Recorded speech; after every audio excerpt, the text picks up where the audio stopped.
Selamat pagi para kader orang muda dimanapun Anda berada. Hari ini tanggal 1 November, hari pertama di bulan November.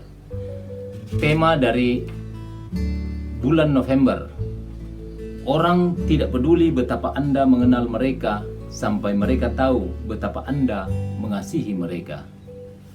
Itu tema bulanan kita sepanjang November ini. Dan hari ini tanggal 1 November, judul dari materi kita adalah belajar dari ahli komunikasi. Paulus pergi berdiri di atas Areopagus dan berkata, "Hai orang-orang Athena, aku lihat bahwa dalam segala hal kamu sangat beribadah kepada dewa-dewa. Sebab ketika aku berjalan-jalan di kotamu dan melihat-lihat barang-barang pujaanmu, aku menjumpai juga sebuah mezbah dengan tulisan, kepada Allah yang tidak dikenal.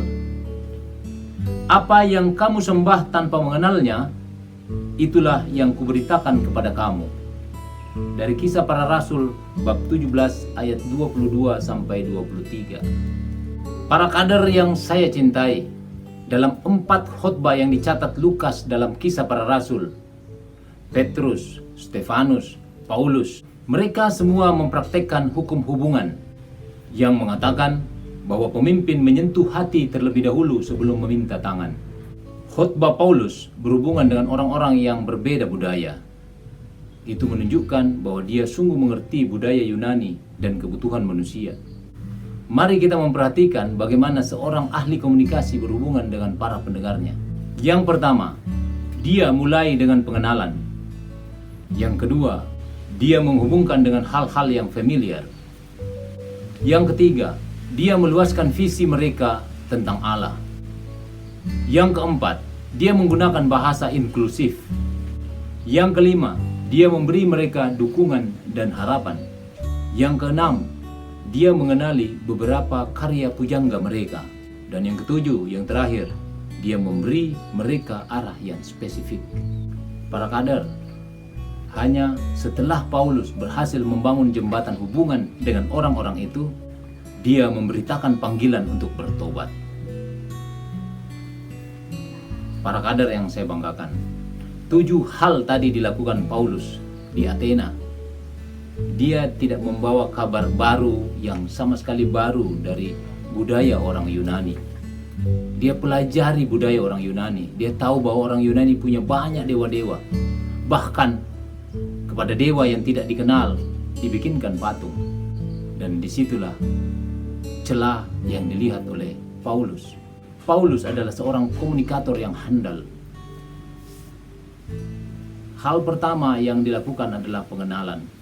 Dia masuk di satu kota, dia tidak langsung mengajar. Dia mengenali bahasanya, dia mengenali budayanya, dia mengenali tata cara hidup, dia mengenali apa saja yang berhubungan dengan orang-orang di tempat itu, termasuk makanannya.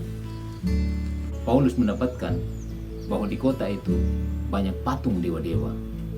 Dan ketika dia melihat satu patung dengan tulisan dewa yang tidak dikenal namanya, dia mendapatkan inspirasi. Dan dia menyampaikan kabar sukacita kepada orang-orang di Yunani, mengenalkan Allah, mengenalkan Tuhan dengan segala kebaikannya dengan cara orang Yunani sendiri. Dia mengatakan, "Kamu mempunyai dewa yang tidak dikenal namanya. Itulah yang mau saya beritakan kepada kamu. Saya tahu namanya." Dan mereka semua mendengarkan dan mereka semua bertobat. Luar biasa, seorang pemimpin diberi kesempatan untuk juga bisa membawa kabar gembira kemanapun. Tapi ingat, kabar gembira apapun tidak akan bisa diadopsi oleh sebuah bangsa kalau Anda masih menjadi bangsa yang lain. Seorang pemimpin harus bisa berada di satu tempat, masuk dalam budaya mereka, menjadi bagian dari mereka. Seorang guru senior saya dulu pernah mengatakan, di mana bumi dipijak, di situ langit dijunjung. Maka kebetulan saya bertugas berpindah-pindah. Bekal nasihat itu sungguh bermanfaat buat saya. Saya bisa berhasil menjalankan tugas dengan baik tanpa halangan yang berarti di tempat dimanapun saya ditugaskan, dimanapun Tuhan berkenan menempatkan saya. Para kader, pertanyaan kita hari ini, bagaimana cara Anda membangun jembatan? Selamat belajar dan berlatih. Tuhan memberkati kita semua. Amin.